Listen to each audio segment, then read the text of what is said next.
The remainder theorem.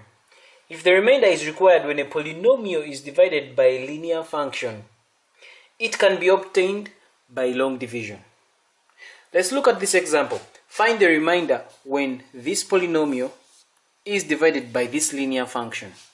So we are going to use long division to sort that.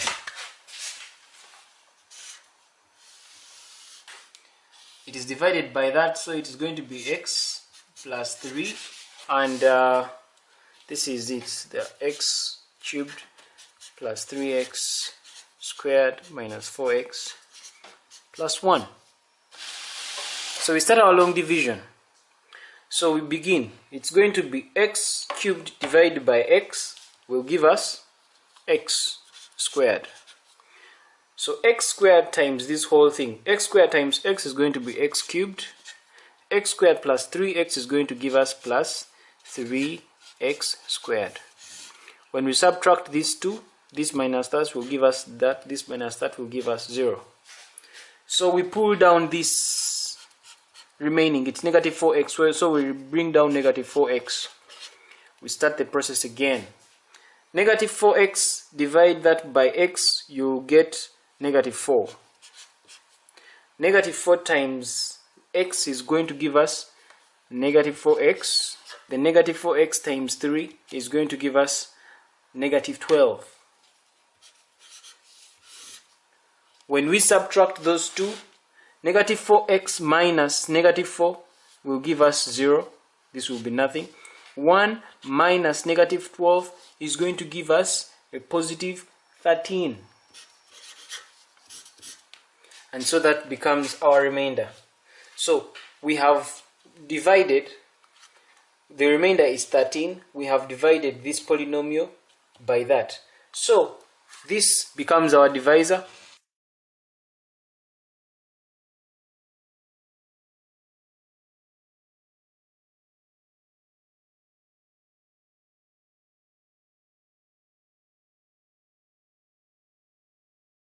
Let's do another example. Find the remainder when x cubed minus 2x squared plus 5x plus 8 is divided by x minus 2. We'll do long division. So it is x minus 2 there. And then we have this x cubed minus 2x squared plus 5x plus 8. So we begin. X cubed divided by x, you remain with x squared. X squared times x is going to become x cubed. Then x squared times minus 2 will give us minus 2x squared.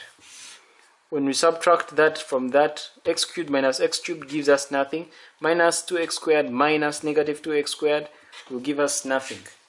So we bring down these two down. So what we are remaining with here is plus 5x plus 8. We continue. 5x divided by x will give us positive 5. So it's positive 5. Positive 5 times x will give us positive 5x. And also this 5 times this negative 2 will give us minus 10. Because it's positive 5 times negative 2, so it gives us negative 10. We subtract these two. 5x minus 5x gives us nothing. 8 minus negative 10 gives us, this is going to become a positive, so it becomes 18. So it means that our remainder will be 18. Our divisor is x minus 2, and our quotient is x squared plus 5, and this is going to be our polynomial. So now, take note that the division will end when the remainder has a degree that is less than the divisor. That is when it will end. So therefore, when x cubed is divided by x minus 2, it means that we are going to get our answer as x squared plus 5, and our remainder will always be 18. When this polynomial is divided by x plus 3, which is the divisor, we shall get our answer, which we should call the quotient, as x squared minus 4, and our remainder will be 13. So we can express this in a different way. When we got this x cubed minus 2x minus 2x squared plus 5x plus 8. When we divided that by x minus 2, that gave us x squared plus 5 as our answer, plus the remainder, which is 18. So it means that if we made this a flat equation, we multiply x minus 2 on both sides, this remains this way, so it becomes x cubed minus 2x squared plus 5x plus 8 is going to be equal to x minus 2. We have multiplied x minus 2 on both sides, so it's x minus 2. Multiply that by the quotient, which is x squared plus 5 plus the remainder. That's going to be plus 18, which is the remainder. So it means in general terms, we can call this polynomial p of x. So it means in general terms, p of x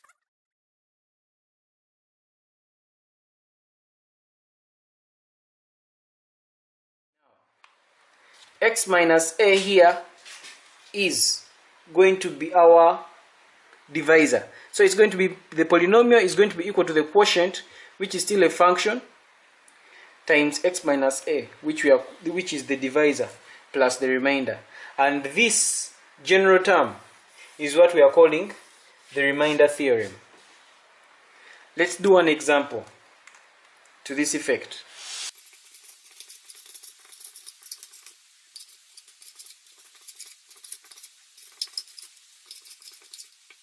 If you look at this question, they're asking us to find the remainder when this polynomial is divided by this divisor. So for us to be able to divide this divisor by this polynomial so that we're able to get a remainder, this should be equal to 0. So meaning that for us to continue x, solving this number, we're not going to use long division. We are trying to use this expression that we have gotten, that p of x is going to be equal to the quotient of x, multiply that by the divisor, which is x minus a, plus the remainder. Let's call the remainder r. So it means that for us to get this remainder, it means that this whole this should be equal to 0 for us to get that value of r. So it means for us to get the remainder, it means that the value of x should be, this x whole expression should be equal to 0, and it means that this, multiply that by that. For this to be 0, either this must be 0 or the quotient must be 0. We do not have the quotient, but we have the divisor, which is x minus 2. So if x minus 2 is equal to 0, what is the value of x? So we get the value of x that is going to enable this expression to be 0, so that we are able to find the remainder. So this is going to be, for this to be equal to 0, it means that x minus 2 should be equal to 0. So if x minus 2 is equal to 0, it means that the value of x here should be 2. So it means we come and substitute it in this equation. So it means that the polynomial px, which is equal to q into x minus a plus r, the polynomial is going to be equal to the quotient. It's a product of the quotient. You get the quotient, multiply that by the divisor, and you add the remainder.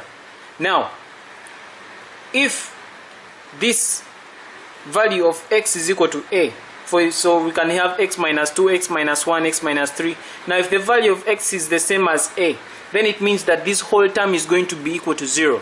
If this whole term is going to be equal to 0, it means that the polynomial, which is p of x, is going to be equal to r.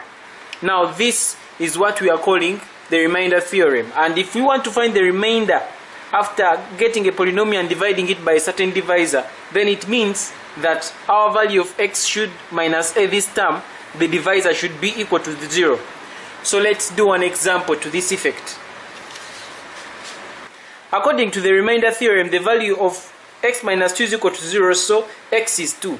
So that was our value of s, so x is 2. So it means that this whole terminology is going to die, and according to the remainder theorem, our polynomial p of x will be equal to r.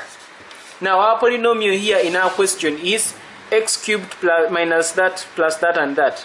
So it's going to become x cubed minus 2x squared plus 5x plus 8 is going to give us our remainder. Now our value of x is 2.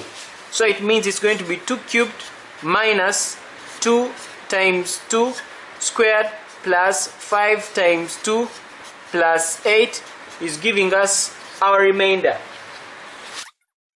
This brings us to the end of this video. Thank you for watching this tutorial.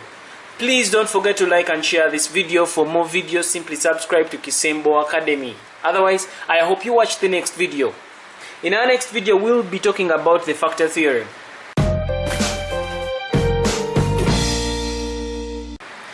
Thank you for watching. For Kisembo Academy, this is Arnold Rangakuramia.